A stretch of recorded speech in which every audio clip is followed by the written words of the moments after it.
97.1 FM. All that matters to you in Southern California. Coming up, virtual meeting of the LA Council today, but still plenty of people, including protesters. A vice presidential traffic jam on the west side. These stories, bus traffic every 10 minutes on the 5s. This is LA's Morning News on KNX News 97.1 FM. This is CBS News on the Hour, sponsored by Chick-fil-A.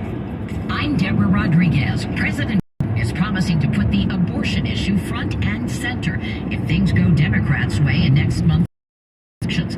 White House correspondent Stephen Portnoy. As he speaks to a Democratic crowd here in Washington, D.C., the president is expected to announce that the first bill he'll send to Capitol Hill next year, if his party holds control of both houses, would be a measure codifying abortion. Signed by the 50th anniversary of the Roe decision in late January. Democrats have had control of the House and Senate since Mr. Biden took office, but there has not been enough support within his own party to abolish the filibuster to advance an abortion rights bill in the Senate. It's beginning to feel a lot like winter. CBS's Jim Krasula says that's problematic for many. Nearly 80 million Americans East Coast could see record cold this week. That includes eastern Kentucky, where many people affected by deadly heat. Jeff Noble is judge executive of hard-hit Breathitt County. I just hate it's just tough to handle it. The usually cool Pacific Northwest is seeing unusual warmth. New Russian airstrikes have knocked out power and water supplies to hundreds of thousands of Ukrainians. Correspondent Holly Williams says Russia's latest weapon of choice could be a game changer. Many of Ukraine's cities, including Kyiv, had been relatively calm for months. But Russia's use of suicide drones, small and cheap, could have a significant impact on the course of this war. President Zelensky says almost a third of Ukraine's power stations have been destroyed in the past week.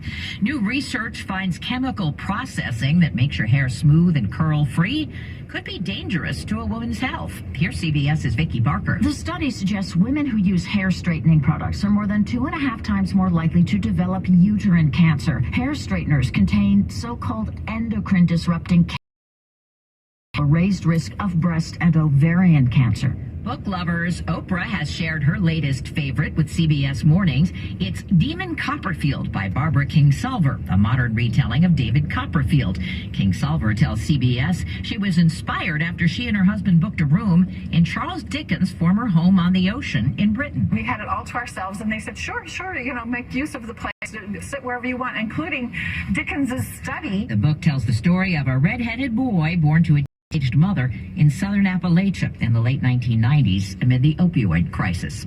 Dow's doing gangbusters again, up 418 right now. S&P ahead 50. This is CBS News.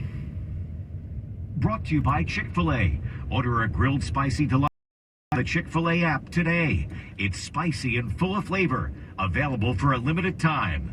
This is LA's Morning News. On KNX News 97.1 FM. The people you know. The voices you trust. It's 8:03. I'm Mike Simpson. And I'm Vicki Moore.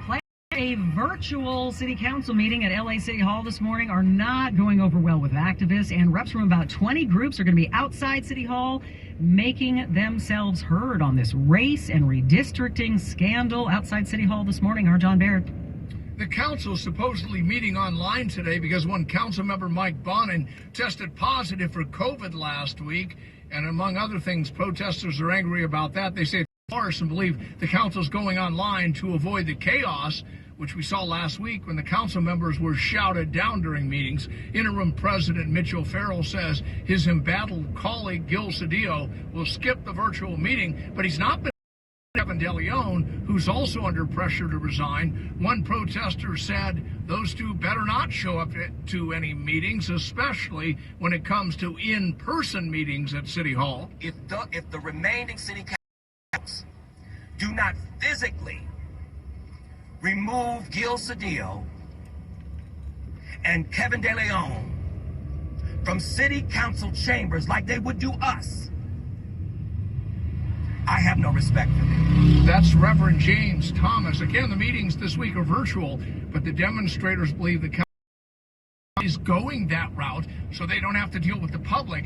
Mike and Vicky, council is going to take up several major items today, though, including electing a new council president, and they're taking up a measure aimed at possibly expanding the number of city council seats. All right, so lots of unhappy people at City Hall and lots of unhappy people over on the west side. The vice president's on the move, and let's go over to Jennifer York. All right, so I just talked to a woman. It's taken her 90 minutes on the 405. She came from the Santa Clarita area, and she's just been kind of sitting on this 405 South. I told you it's backed up all the way to the 118. They've got it open now at sunset, so you are moving. You're cruising pretty good, actually.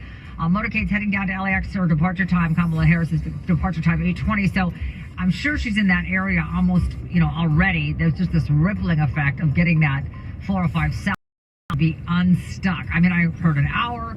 I heard 25 minutes. I've heard 90 minutes. The time of morning that they do this, just don't get it. All right, let's go to Scott. He's flying in the Southern California Toyota dealer skies. We're over the 101 right now, and looks like that Highland off-ramp still blocked for the 101 southbound. If you're on Cahuenga East, you'll be able to get through onto Highland there, but you won't be able to exit the freeway at Highland right now due to what appears to be maybe some power line project or maybe landscaping or something. It's backed up onto the 170 southbound toward Victory, and more slowing from Santa Monica Boulevard down toward the 4-level interchange. And Scott, was over this earlier crash on the southbound side of the 405, the Signal Hill area. This is right around Orange and Cherry. It looks like we still might have a lane blocked there. The backup all the way. Man, it's almost to the 110 on that southbound 405. That's a nightmare drive. And the northbound side has been heavy as well, coming up from the 22 all the way up to the 710. We had an earlier motorcycle crash in Santa Ana, southbound side of the 5 before the 55. And then we had another one before the 57. All that has made for a very difficult out of Buena Park. Southbound 55 also really tough from the 91. And the southbound 405 remains heavy heading into Fountain Valley. I got a tip out of the 210 about a mattress right before the 605 in the middle lane. And also, we've got a new crash now. Monica Freeway eastbound heading into downtown in Arlington. It's a two-car crash in the middle lane, East 10 at Arlington. Next traffic report, 8:15 from the Puente Hills Hyundai 24-hour traffic center. Bringing the temps up a little bit today, and as we go into tomorrow, and then cooling once we get towards the end of the week for the weekend, 67. Now Long Beach 64, Anaheim 62. A few weeks to go before Election Day, and still a lot of campaigning to be L.A. Mayor. Congresswoman Karen Bass was at this event with the Vice President today, and here's Harris talking about Bass. You are a courageous, fearless fighter on so many of these issues, and in particular what you have done throughout your career to be a strong voice for women, for children, for all communities, for the coalition. I thank you, and it's an honor to be on this stage with you as well. Bass talked about the problem she says black women face with pregnancies in maternity units. When Beyonce and Serena Williams get into trouble, right, when they're in the delivery room, we know this is a That's exactly right. huge problem. Now, Rick Caruso, also running for mayor of Los Angeles, hosted an event in Mar Vista, heard from the local community about issues surrounding the homeless population in that area. Gas refunds, stimulus rebates, whatever you want to call it. Some of the debit cards that are going out from the state have already been mailed out, but there are some issues. The LA Times talked to some people who got the cards, said the phone number that was required to activate them, well, that didn't work. So they reached out to the tax board, and then apparently the number's updated, so you can get through. The cards were expected to be mailed out starting next Tuesday, but many were sent out. It's going a couple ways, either direct deposit if you did that before for taxes, or you get these cards. The state to spend $9.5 billion as part of the payment relief program.